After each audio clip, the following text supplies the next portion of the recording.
AMG has made a hot hatchback. It's called the A45 and it is extremely expensive, but then its specification is quite special. It has a lot of power and it's four-wheel drive.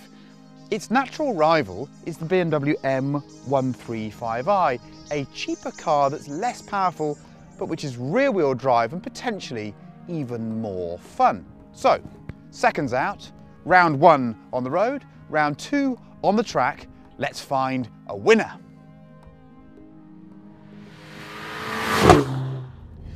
The first time you even sit in the A45 and you experience it accelerate in second and third gear, you will say, "F me, that's a fast car." It's quite a confusing machine to start with. I'm starting to deconstruct it and understand it a bit better now, but I have to say, to start with I thought, what's this all about? First up, it is magnificently, splendidly fast, and it's got that kind of point-to-point performance that we associate with Evos and Imprezas, but it's got a Mercedes badge on it. So first of all, you think, is this a Mercedes-Benz at all? Because it doesn't really square with any of the brand values you expect. It's small, with short overhangs, quite a long wheelbase relative to its overall size. It's agile, and it just extracts performance from the road surface in a way that you don't expect. It's remarkable just how fast it is. And then you try and think about what's going on, because for nearly £40,000 you've got this turbocharged four-cylinder engine, and it doesn't make the best noise in the world, if I'm honest with you, but on upshifts, oh, here we go. First to second, second to third, here we go. Bang. You get these massive cracks on the upshift, which are so exciting. It's a mechanical noise. It's a great noise. Is it a 40 grand noise? I'm not so sure.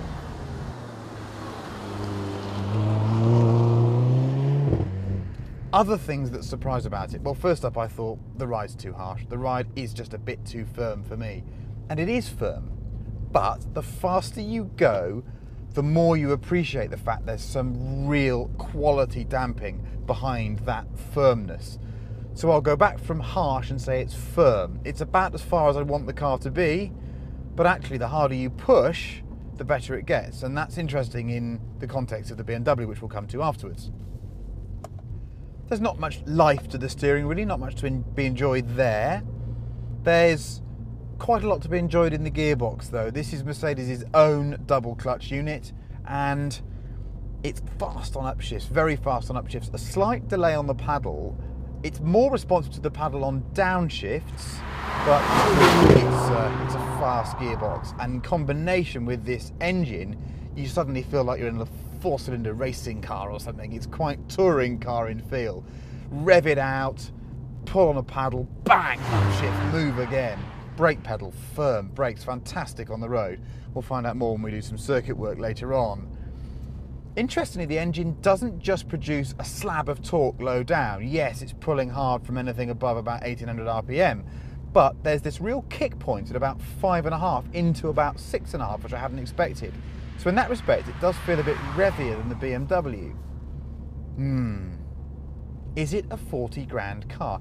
Can this car justify being more than a Porsche Boxster?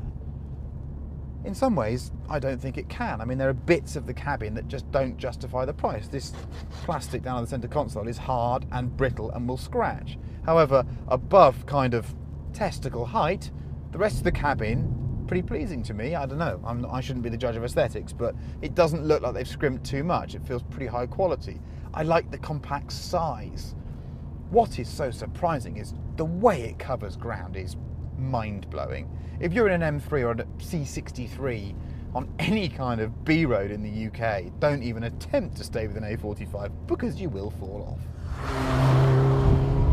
Now we mustn't forget that the A45 AMG is a full house, bespoke performance model, but the M135i isn't a proper M car.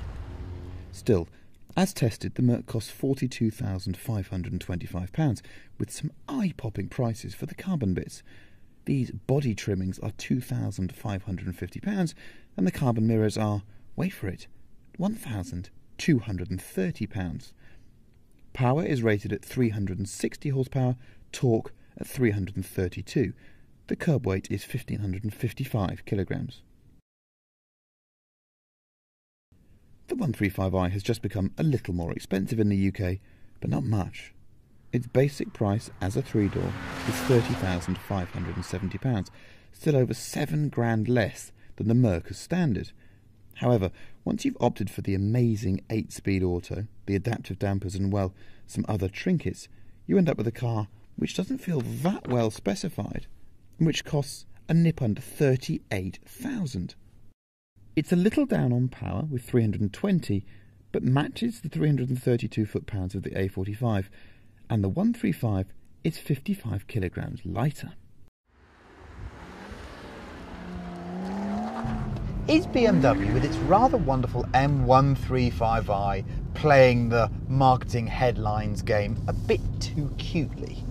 I don't think it is, but these are the facts as they stand. Yes, you can buy the car for under £30,000, but if you add the gearbox, the wonderful 8-speed ZF automatic gearbox, that's another £3,000. If you add the adaptive damping, it's another XXXX. We can go on. So let's think of this as a £34,000 car and not a £29,000 car to keep everyone on the forums happy, okay? I'm thinking of it as a £34,000 car. Well, to my eyes, it's a compact, incredibly capable, very fast, very exciting, beautiful sounding package for 34 grand. I still think it's the bargain of the century, and I still think it makes the Mercedes look expensive. This engine, wow. Well, Mercedes has done some incredible work to extract all that usable power and performance from its 4-cylinder motor and its double clutch gearbox, but I hate to say it, to live with, this BMW 6 is a more pleasant engine. It's got a bit more torque. To me, it revs a bit more sweetly. It makes the most lovely, lovely, classic BMW straight six noise. I know it's all a bit synthesized in places. So what's wrong with the M135i? Well, I've discovered something today. I've been driving it over some really, really tough, bumpy roads. And I don't mean kind of a bit bumpy, I mean very harsh. And I think I found the point at which the suspension says, nope, I've had enough. I had it in comfort mode and it felt a bit loose. I put it into sport mode and it felt like the back axle wasn't that well located into the body, like all the bushings were a bit too soft. And where the Mercedes got better and better as I pushed it over those hard roads, well, the BMW, I found its limits a bit. But that was fast driving at kind of 7-8 tenths, which in this car means you're covering ground at an indecent speed. This car is lovely. It's got this quite fast steering rack, it's agile, it makes that lovely noise, it has that transmission. You do think to yourself, what more could I want? And it's in a compact body as well, so it's wieldy, it's quite small, you can use that performance. Is the rear wheel drive thing a bonus? To me, yes, because you can make it do these little squiggles coming out of corners. Neil, put a squiggle in now. Good, you've seen a squiggle. And I rather enjoy those. I know they're not very good for some people, but the car does feel rear driven when you get up it, and I quite like that. You get to make the odd correction. You do get some understeer in the Mercedes. We'll find out again on track later on how they differ, but on the road, on balance, I quite like the rear wheel drive thing. So I don't know how to judge that. What about how I feel inside the car compared to the Mercedes? Well, just like the Merc, you can pick a few holes. There's some hard plastics down here. Again, it's another car that's been stretched into a bigger price category because of its performance. And you can pick holes. Fundamentally, it's a good cabin though. It's probably, to more people, the more pleasant place to sit, but who am I to judge that? I think the instrumentation is very clear, but so do I in the Mercedes-Benz. No, I find it very difficult to find much wrong with this car. But yeah, bumpy roads, maybe not its favourite thing if you're going absolutely flat out. This ZF gearbox is a triumph though. It shifts so fast, it's so good in automatic mode. I know Mercedes has spent lots of time and money, specifically AMG Mercedes, on making that double clutch as good as it is, but in some respects it can't quite match the sheer smoothness and speed of this unit.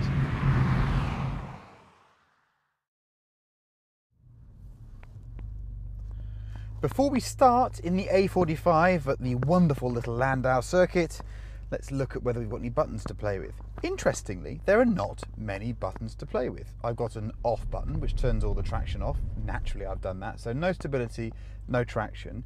Gearbox just goes to manual, so I can do paddles myself and it will hold a gear. Other than that, there are no buttons. As someone who doesn't really like gimmicky buttons, I feel that's very refreshing. But oddly, I'm now sitting here thinking, there's nothing to play with. There's no pleasing some people, is there? Out onto the circuit. Gear shift, fast. Steering, good weighting. As you'd expect, pretty sensational traction, and then you let it go. Over 5.5, it just strolls along. And it keeps pulling. Very smooth for a 4-cylinder, and I love those cracks on the upshift. They are just fantastic. Great over the curbs, and the brake pedal for me, it's a standout point of the car. I hadn't expected it, but the brake pedal is just so reassuring. From high speed, you hit it with real confidence, and the brakes themselves, superb. I mean, again, I didn't expect it to be such a standout feature of the car. Downshifts, good, but it is a car that you've got to overstop because you think you can catch the next gear and it won't, and you'll think it's not changed down fast enough. It's because you were travelling too fast to get the gear. Haldex, well, we all know about the evils of the Haldex four-wheel drive system. This car slightly exposes the Volkswagen Audi group because Mercedes has done a much better job with this. Ultimately, the car does understeer, but it's nothing like that horrible terminal understeer you get in an RS3. Give it full power on the exit of a fast turn and it will begin to neutralise. In the slower stuff, yeah, it never feels like the back wheels are doing an awful lot of driving in the dry, but God, you know, it's not getting in the way of me having fun, and it's massively fast. I mean massively fast. The car just turns. As for lap times, well, we'll discuss those in a minute. Can I make this car oversteer? In the dry, I'm afraid I can't. What I can do now and again is being a bit brutal with a direction change. I can throw the car in and the car will just begin to neutralise, back axle will step out. But no, it's not a car that I can just play with a la Evo. A little bit of brake helps bring it round as well. But I'm surprised at how much I enjoy its neutrality. I keep coming back to how fast it is though. This powertrain is just immense. It's so immense. It feels like a special car and it's fast. And the more I drive it, the more I like this quite sort of hard-edged 4-cylinder noise and the exhaust bang pops. I really like those. Steering, they've done a great job here. We've got really nice weighting.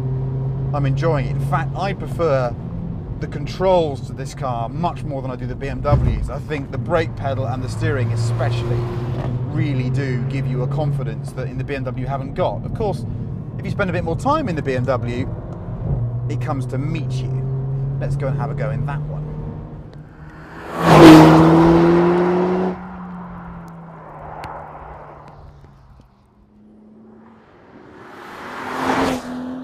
Can be so interesting, but also so dangerous to jump from a car like the A45 straight into the 135i, because initially the car feels very, very numb.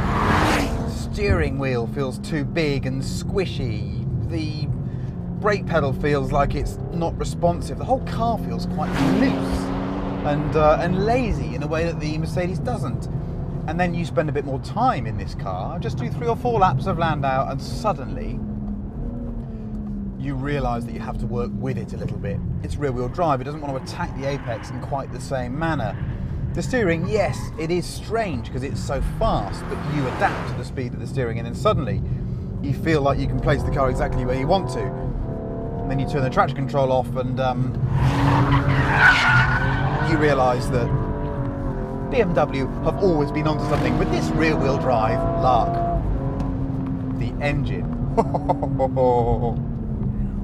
It's a bit of a kind of baby supercar in some respects, because this to me feels like a monumental powertrain wedged into this slightly gawky body. And all the time the engine dominates this incredible incredible noise you're hearing, the induction noise, it's just fantastic. And it revs out. It just loves to rev. It doesn't actually go as well as the Mercedes at the very top end, but you kind of hang on to this just to enjoy the noise. Brake pedal, even when you get used to it, doesn't have that massive reassurance that the AMG does. So yeah, in some respects this doesn't feel like the pucker performance product, and in fairness it isn't, is it? Because it's not an M car, it's an M135i, whereas the AMG is a full AMG spec car. Grip, well, it's interesting. We're on Michelin Pilot Super Sports on this car, whereas that just on Pilot 3's that A45 AMG. So it should have a big advantage in terms of lap time, but it doesn't. Even on normal rubber, the AMG is quicker around this very technical little circuit. There's just something to be said for being able to do that though, isn't there? I'm always going to enjoy it. I know it's not in any way relevant to the ownership prospects of this M135i because people don't go out and do oversteer, but on the road I still love feeling that the rear end is doing all the work. But the A45 is going to have an enormous advantage in terms of all-weather performance. In the winter, in the UK, that's the car you're going to want to be in to be fast and safe. Perhaps this is the car you want to be in to have fun. Open differential though. I wish you could tick a box that said LSD, because even though I can make it do things around here, I'm having to excite the back of the car a bit more than perhaps I'd like to. I love the noise, I love the package. I love the vocabulary of this new style of hot hatchback. It's a totally new thing, isn't it? You get in it and the powertrains of both cars are so impressive.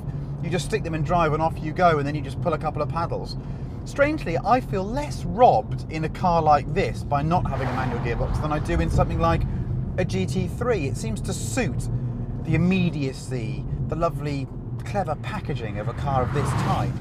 Maybe I'm being too kind on this type of car, but wow.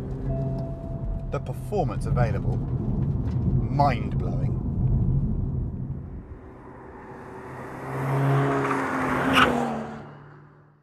So what do they do in a straight line? The 135 does 60 in 4.5 seconds and 100 in an impressive 10.9 seconds, but the AMG is on another level altogether. 4.2 seconds to 60 in a hatchback and 10 dead to 100. That is nuts. Lap times were set at a completely dry track.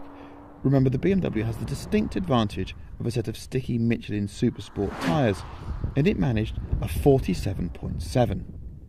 The A45, using normal rubber, went even quicker, I'm afraid.